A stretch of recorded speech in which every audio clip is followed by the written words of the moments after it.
Baik Pak Ketua, informasi yang saya dengar nih, ada salah satu dapil yang akan dilakukan pemekaran, benar tidak itu? Ya, jadi sejak 2003 ya kan, dapil itu dibentuk atau dibuat oleh KPU RI ya dalam rangka persiapan pemilu ya, pasca reformasi. Di Situbondo sampai sekarang tetap 6 dapil. 6 dapil. Nah, bagaimana dapil ini harus kita evaluasi. Nah, dapil ini setiap 5 tahun sekali, Mas Tama, ini harus dievaluasi. Setiap 5 tahun ya? Ya, setiap menjelang pemilu itu harus dievaluasi. Jadi yang dievaluasi itu adalah 8 prinsip yang melekat pada pembentukan dapil tersebut.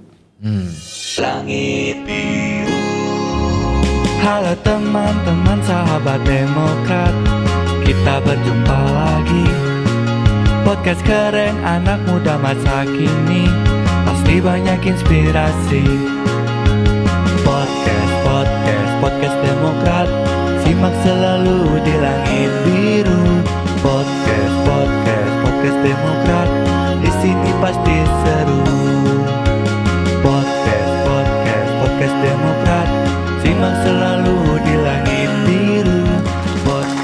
Assalamualaikum warahmatullahi wabarakatuh, teman-teman sahabat Demokrat. Balik lagi sama Langit Biru Podcast. Untuk sore hari ini saya kedatangan tamu yang buat saya dan teman-teman di sekitar saya nih adalah orang paling istimewa nih. Dan sahabat Demokrat, mungkin kita akan langsung ketemu dengan beliaunya saja ya. Assalamualaikum Pak Ketua. Waalaikumsalam warahmatullahi wabarakatuh. Selamat sore untuk kita semua.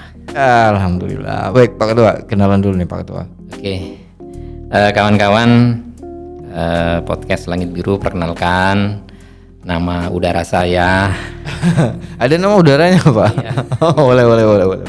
Ya, Marwoto. Jadi orang-orang di Situbondo tahu bahwa saya ini adalah Ketua KPU yang saat ini masih menjabat di KPU Kabupaten Situbondo dan siap melayani kawan-kawan peserta partai politik dan welcome lah untuk masyarakat Situbondo barangkali ingin diskusi, ingin sharing dan lain sebagainya.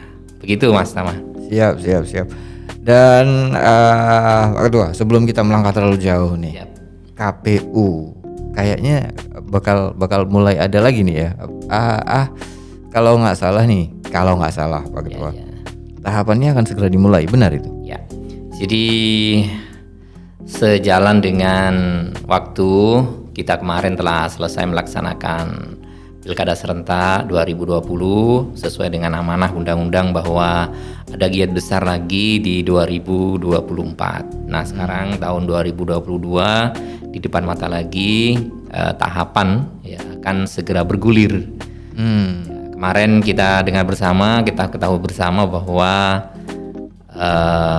KPU, Bawaslu, DKPP beserta dengan DPR dan pemerintah itu telah menyepakati bahwa tanggal 14 Februari 2024 pemilu serentak pemilihan presiden, wakil presiden, DPR RI, provinsi dan kabupaten akan segera dilaksanakan. Iya. Nah, tinggal kapan kira-kira pelaksanaan itu akan dilaksanakan. Nah, surat keputusan KPU sudah keluar terkait dengan tahapan. Nah, tinggal tahapannya saja ini kita menunggu kapan ada waktu DPR Komisi 2 bersama pemerintah membahas ini lebih detail. Nah, gitu Mas Tama. Mantap. Berarti mulai persiapan ya Pak Ketua ya? Ya, kita secara personil, SDM, kemudian sarana prasarana yang lain, khusus di Kabupaten Situbondo, kita sudah ready. Tinggal menunggu kapan tahapan itu. Tinggal pencet bel berarti? Oh begitu, betul. Jadi sirinya tinggal pencet sirini saja gitu kan. Jadi kita semua sudah on ready sudah kita di kantor. Sudah siap ya? Oh siap, sudah siap. Pak Ketua, saya dengar katanya apa yang terjadi di tahun 2019 kemarin nih, digitalisasi, benar nggak nih? Ya, jadi digitalisasi yang dilakukan oleh KPU RI ya pada tahun 2019 kemarin itu sudah mendapatkan respon baik dari beberapa NGO, dari beberapa partai, kemudian dari masyarakat sendiri. Meskipun di sana sini itu masih ada kekurangan ya. Nah, kekurangan itulah yang kemarin KPU RI mengadakan rapat koordinasi di Bali, mendatangkan semua stakeholder bagaimana digitalisasi pemilu serentak 2024 itu menjadi lebih baik lagi, Mas Tama. Lebih baik lagi, Iya, jadi lebih sempurna lagi. Betul, karena eranya kan era digitalisasi. Mantap. Gitu. Jadi partai KPU sebagai penyelenggara sudah harus lebih akrab lagi dengan digitalisasi. Siap. Begitu juga masyarakat kita, itu kan masyarakat kita ya harus juga mengikuti perkembangan. Nah, inilah tantangan pemilu di masa digitalisasi, Mas Tama. Siap. Kalau masyarakat kayaknya sudah mulai benar-benar memanfaatkan dunia digital nih, Betul. Pak Ketua. Itu di luar lingkup ini ya, di luar garisnya KPU. Baik, Pak Ketua. Kalau seandainya nih untuk Situbondo sendiri nih, Ya. kira-kira apa masih akan ada sosialisasi di awal atau kita nanti akan langsung masuk ke tahapan, Pak Ketua? Ya, jadi seperti yang saya katakan tadi bahwa tahapan pemilu itu kan ada 3 tahap, Mas Tama. Pertama adalah tahap perencanaan, yang kedua itu adalah tahap pelaksanaan, dan yang ketiga adalah tahap pelaporan. Nah, tahap perencanaan ini sekarang KPU kan sudah siap nih merencanakan.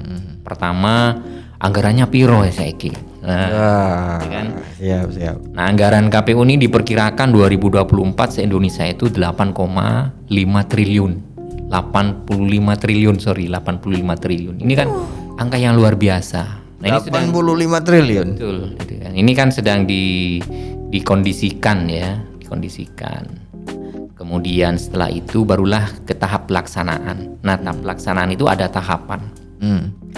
Kalau kita melihat draft tahapan yang sudah kami baca dan kita pelajari, itu nanti tahapan akan dimulai pada bulan Juli. Jadi pelaksanaan pemilu ini 20 bulan dari tanggal pelaksanaan. Jadi pelaksanaannya kan 14 Februari 2024. Jadi ditarik ke belakang itu 20 bulan, berarti di bulan Juli lah nanti. Berarti itu tinggal hitungan bulan nih, Pak. Tinggal menghitung bulan saja. Jadi kita menunggu tahapan. Nah, setelah itu kan proses pelaporan, itu tahapan yang akan kita lalui. Baik.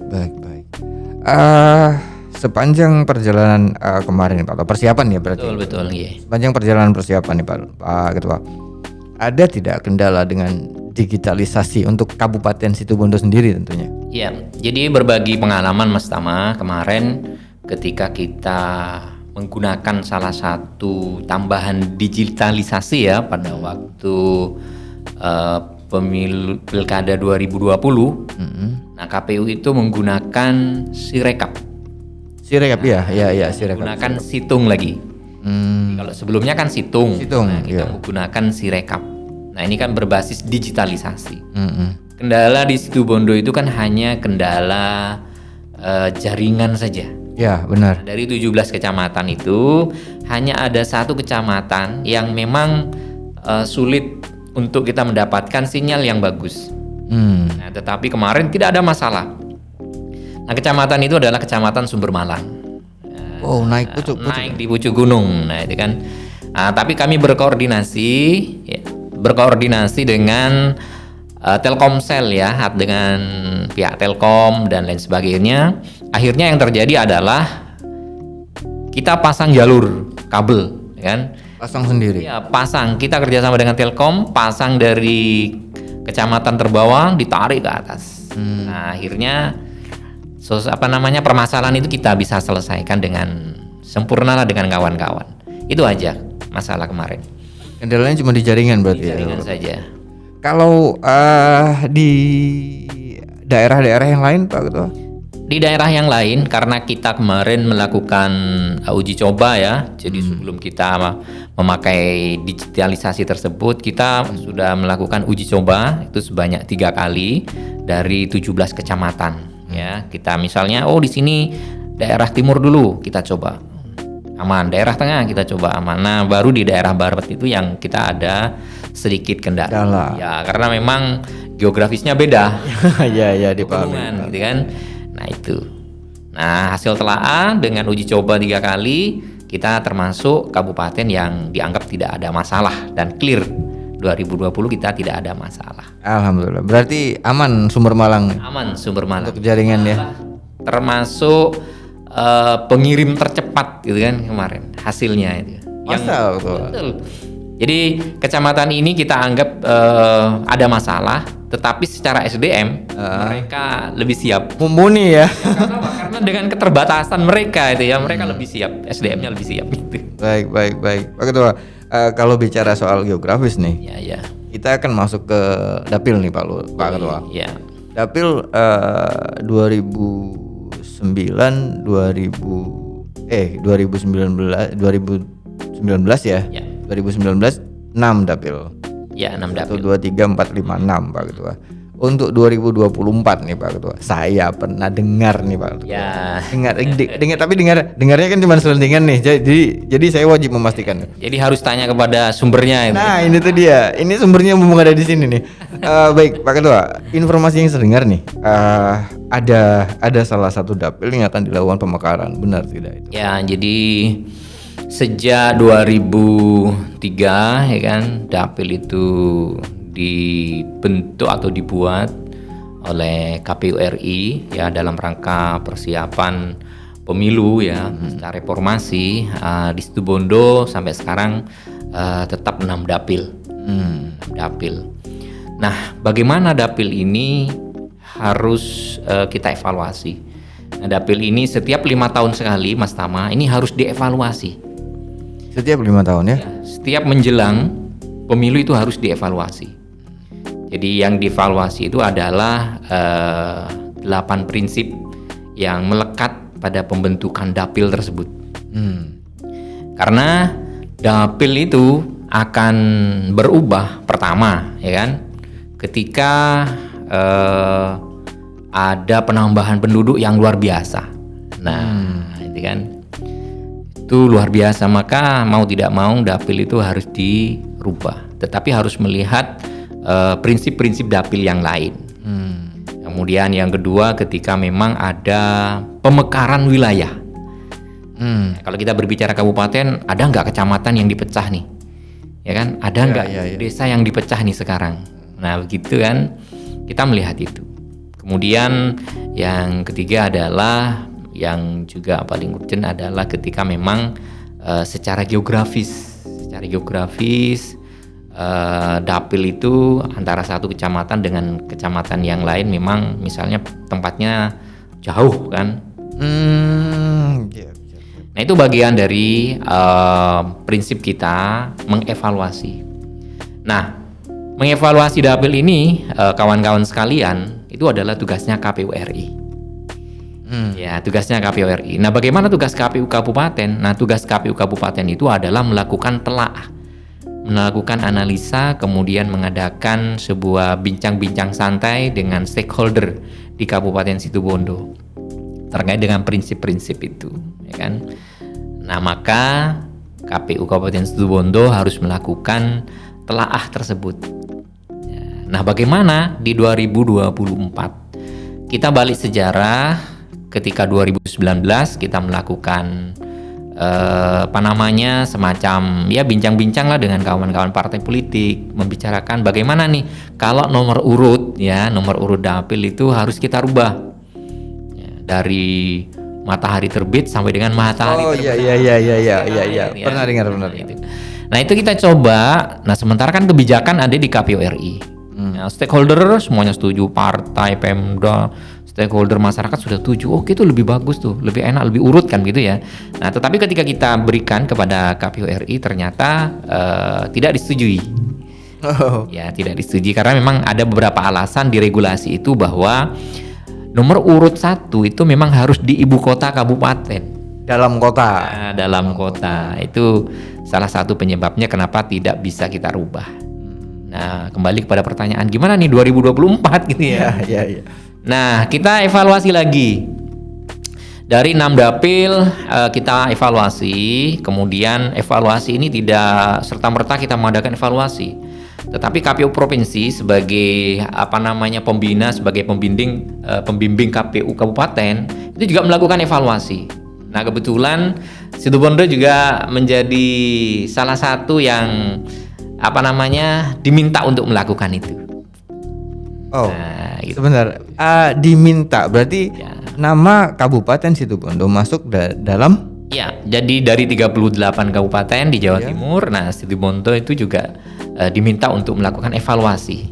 Jadi tolong nih evaluasi nih dapil ini dan dapil ini. Barangkali nanti di 2024 bisa kita pelajari bersama, kita bisa usulkan nih ke KPU RI. Barangkali ya kan bisa ditambah nih dapilnya kan begitu. Siap. Nah, itu Mas Tama. Berarti KPU provinsi sendiri sudah melihat Ya. prospek pemekaran berarti. Betul. Pak Ketua. Baik, kira-kira nih Pak Ketua. Nah, ada 12 kabupaten di Jawa Timur yang sudah memberikan hasil telaah, hasil analisa termasuk Situbondo. Siap. Kan, termasuk Situbondo. Nah, salah satu yang pasti ya kemarin sudah dibuka itu Kota Kediri. Kota Kediri itu dari 3 dapil menjadi 4 dapil karena memang pertumbuhan penduduk di kotanya kan padat. Pesat. Nah, pesat. Pasti itu Kota Kediri kan. Nah, Kabupaten Situbondo sendiri bagaimana? Nah, perlu diketahui kepada kawan-kawan Poskat Langit Biru bahwa kita mencoba melakukan telaah dan analisa dapil 5 dan dapil 2. Dapil 5, dapil Ya, 2. dapil 2 dan dapil 5. Tapi prioritasnya adalah dapil 2. Kenapa dapil 2? Karena penduduknya lebih padat. Hak suara pilihnya itu kan lebih banyak daripada dapil 5. Dapil 2 4 kecamatan ya Pak Ya, Ketua ya. dapil 5 juga 4 kecamatan. Kecamatan. Tapi kan beda geografis. Kalau dapil 2 kan di daratan Ya, memanjang. memanjang. Di Mangaran, Kapongan, Arjasa dan Arjasa dan- Jangkar. Nah, sementara kawan-kawan kalau dapil 5 kan dari Sumber Malang turun ke Subo. Oh, Terus ke timur, Timur, ke Melandingan. dulu, kemudian ke Bungatan. Bungatan. Nah, yang kita prioritaskan adalah dapil 2. Karena dapil 2 memang signifikan ya. Jadi jumlah penduduk, kemudian persaingan partai, kemudian jumlah kursinya kan 10. 10 ya, 10 Kalau di betul. dapil 5 kan 7. 7. Asik nih di dapil 2. 2.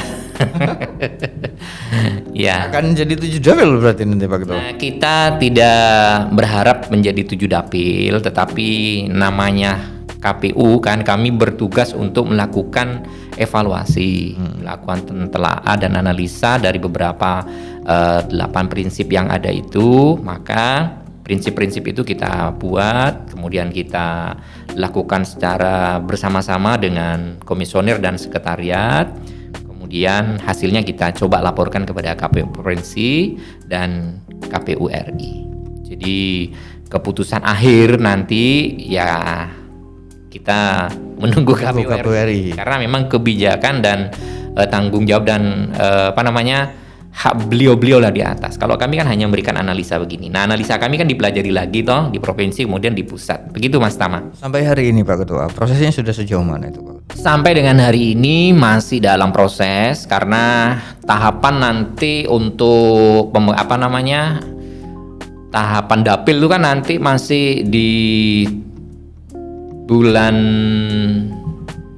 9 lah, bulan 9 sampai 3 bulan lah ke depan itu. Jadi sampai dengan awal 2023. Nah, mungkin nanti 1 bulan sebelum tahapan barangkali kita sudah mendapatkan informasinya. Begitu. Mas Tama. Alhamdulillah. Saya jadi cerah nih Pak Ketua. Kalau kemarin-kemarin kan saya cuma mendengarkan apa iya tapi bagaimana, apa iya berarti bagaimana. Pertanyaan-pertanyaan itu saja. Cuman kalau sekarang sudah dengar dari pengendali aman berarti saya ini. Baik Pak Ketua, saya tertarik dengan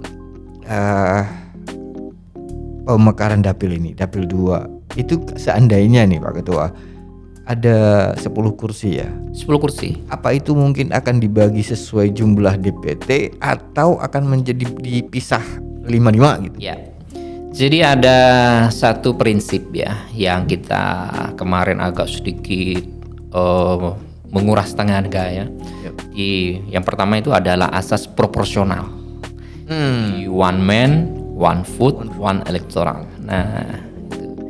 Jadi ini yang kemarin bagaimana nih kita pilah ya. Jadi kita pelajari Mangaran dulu, Kapongan dulu, Arjasa dan Jangkar. Kita pelajari satu-satu itu.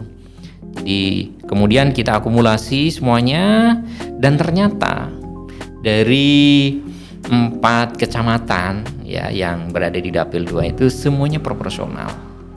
Rata. Jadi tidak ada yang tidak ada yang mengganjal lah dari prinsip-prinsip ya, termasuk kohesivitas ya, tergantung bagaimana sejarah nih empat ini kan, bagaimana kearifan lokalnya dan lain sebagainya. Itu saya kira tidak jauh berbeda karena berada dalam satu kabupaten dan satu geografis yang sama ke timur. Nah itu. Nah bagaimana seandainya memang jumlah penduduk? Nah jumlah penduduknya ini yang banyak ya, yang besar dari 4 kecamatan itu ya jauh-jauh beda-beda dikit lah jumlah penduduknya kan begitu. Nah bagaimana nanti ya kita usulkan sesuai dengan pembagian kursinya ya kan. Jadi bagaimana nih dari jumlah penduduk berdasarkan penduduk agregat ya per kecamatan itu, kemudian nanti dibagi BPBD-nya itu kan jumlah kursinya di Situbondo kan sekian kan begitu kan. Nah kita sudah melakukan telah itu. Nah dari kajian yang kita ambil sementara itu ya, bukan kesimpulan loh Mas Tama ya. Siap Pak Ketua. Kan bisa, hasilnya itu bisa belah semangka lah. Oh, belas mangga. Hasilnya belah semangka. Jadi tidak ini nanti Dapil 2 gabung dengan Dapil 3. Enggak, nanti Dapil 2 enggak. Jadi analisa kami ya sementara itu bisa ya belah semangka lah. Ya, jadi kalau toh nanti misalnya ditakdirkan ya jadi 7 dapil ya berarti belah semangka Dapil 2. Siap. 7 dapil belas semangka. Berarti Kapongan bersama Mangaran, Arjasa bersama Jangkar. Nah, itu hasil akhir lah ya. Jadi analisa sementara kami dengan teman-teman komisioner dengan divisi teknis yang paham di lapangan ya belah semangka. Jadi misalnya 10 kursi ya 55 gitu. Siap. Nah, ke depan bagaimana itu saya kira biar teman-teman peserta lah yang tahu ya. Gitu kan. Siap. Baik, Pak Ketua. Kalau dibelah semangka berarti dibagi 55 dan kecamatannya dibagi menjadi 22. Betul. Kira-kira nih Pak Ketua. Ya. Kira-kira pengaruhnya kepada kinerja KPU ada nggak? Kalau KPU saya kira dengan bertambahnya 1 dapil masalahnya hanya di logistik ya. Dari di pengadaan saja, ya kan? Kan lainnya tidak berubah tuh. Iya. Ya kan? Kemudian apa yang berbeda kan hanya dari 6 menjadi 7. Nah, di surat suara itulah yang mungkin kami nanti akan bertambah. Tambah. Nah, di logistik saja. Lain-lain no problem. Iya. Berarti sudah siap berarti Pak Ketua. Wah, harus siap loh. Oke. Baik, Pak Ketua, semakin ini ya, semakin nyaman saya mendengarkannya. Dan informasi ini informasi penting sahabat Langit Biru. Dan mungkin kita nggak tahu ya, apakah ini akan benar-benar disetujui oleh KPU RI atau tidak, atau saat ini sudah dalam pembahasan atau tidak, kita nggak pernah tahu. Tapi apabila benar-benar itu terjadi, artinya KPUD dan peserta pemilu itu aman-aman saja, tidak ada masalah. Ya seandainya memang ada takdir ya, misalnya disetujui nih sama KPU, maka kita kan harus start lebih awal. Ya. Jadi KPU itu akan berikan informasi kepada kita. Maka langkah-langkah kita itu kan yang pertama nanti kan berkumpul nih, stakeholder kita dengan Pemda, dengan partai politik, dengan masyarakat dan lain sebagainya. Kita kan nanti akan melakukan uji publis nih. Ya. Uji publik. Nah, uji publik itulah nanti yang paling tidak harus kita pahami dan kita sadari, harus begini. Nah, seperti itu. Berarti memang sudah disiapin di belakang nih.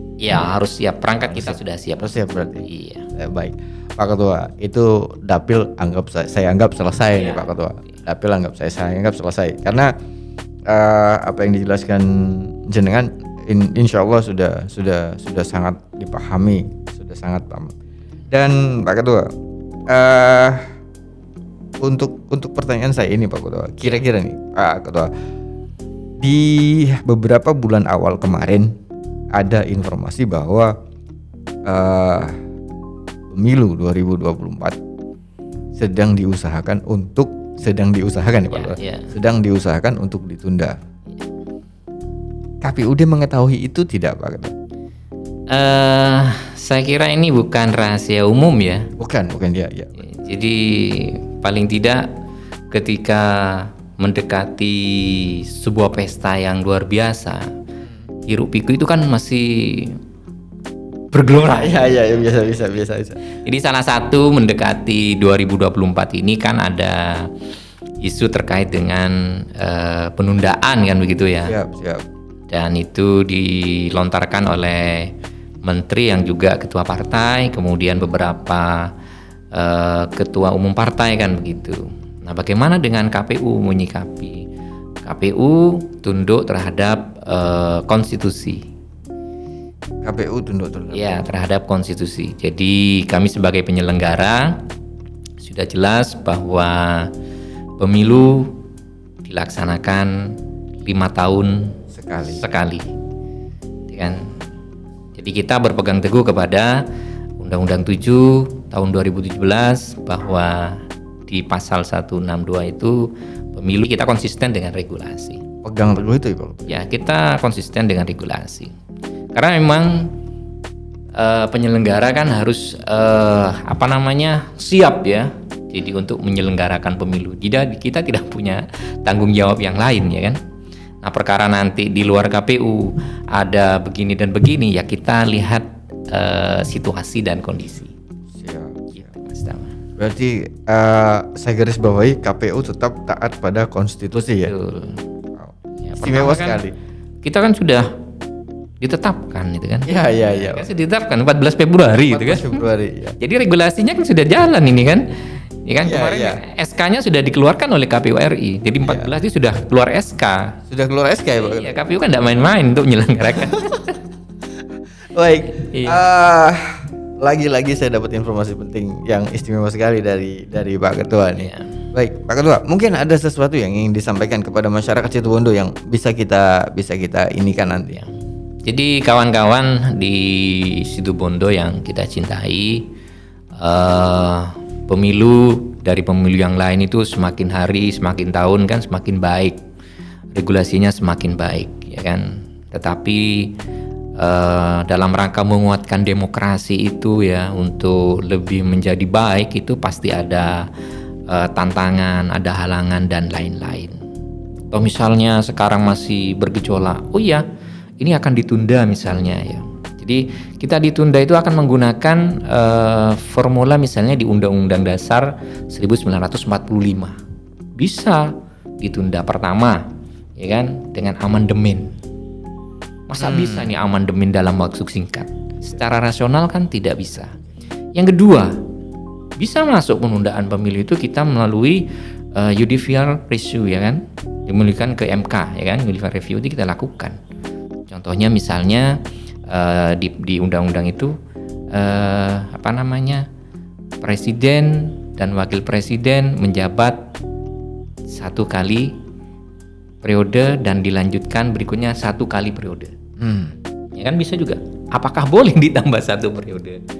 Buatkan JR ke MK, ya kan? Siap. Nah itu dengan alasan yang rasional. Kuat sekali. Ya, kuat sekali. Misalnya lagi kan pemilu dilakukan 5 tahun sekali.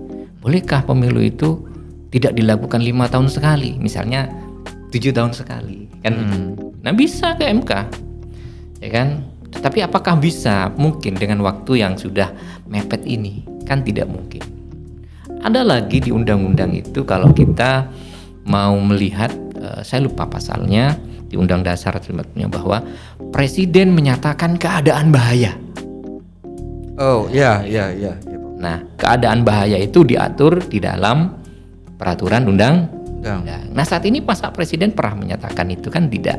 Belum. Nah, oleh karena itu masyarakat Situbondo, mari kita berbicara tentang demokrasi ini dengan makna yang luas, memahami regulasi yang luas, ya kan?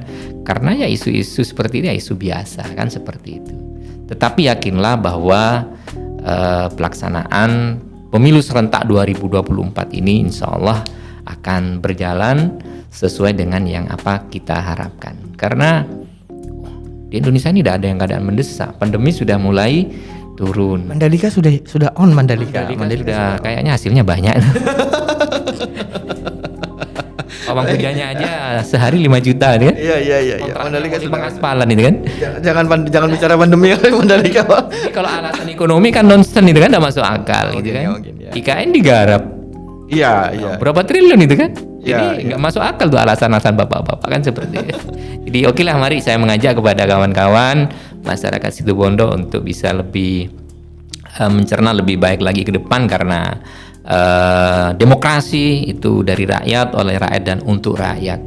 Jadi ada kekuatan besar ya di Indonesia ini. Yang pertama adalah social society itu kan, jadi masyarakat yang sekarang kan nggak ada masalah itu. Sekarang kan yang digoreng-goreng kan hanya minyak goreng Mas Tama. Beda lagi sekarang Pak Ketua. Gimana? Solar sekarang. Iya. Baik, Pak Ketua, perbincangan ini istimewa sekali dan saya punya banyak pandangan tentang apa yang harus kami lakukan juga dengan apa yang harus kami siapkan. Betul.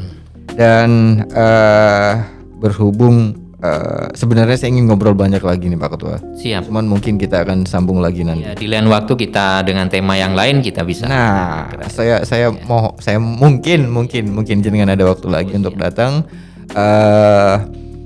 Kita akan ngobrol lagi tentang bagaimana kelanjutannya. Baik, terima kasih Pak Ketua. Dan sahabat Langit Biru, hari ini kita dapat 3 poin nih tentang apa yang terjadi di kalau kita bicara soal Indonesia terlalu jauh ya, tapi kita bicara di kabupaten saja. Di kabupaten ini akan sedang dan mungkin tidak pasti tapi mungkin akan ada pemekaran dapil. Yang kedua apa tadi Pak Ketua? Ya, terkait dapil, kemudian terkait dengan persiapan dan digitalisasi yang akan dilakukan oleh KPUD kabupaten dan juga tentang isu yang sedang membakar-bakarnya, itu bukan hangat-hangatnya lagi tapi membakar-bakarnya, itu penundaan pemilu. Dan mudah-mudahan informasi-informasi yang disampaikan oleh Pak Ketua bisa bermanfaat untuk kita semua. Saya Tama dan Ketua KPU Kabupaten Situbondo mengucapkan terima kasih. Ya, kita akan ketemu lagi nanti. Assalamualaikum warahmatullahi wabarakatuh. Waalaikumsalam warahmatullahi wabarakatuh. Podcast Demokrat. Simak selalu di Langit Biru. Podcast Demokrat. Di sini pasti seru. Podcast Demokrat. Simak selalu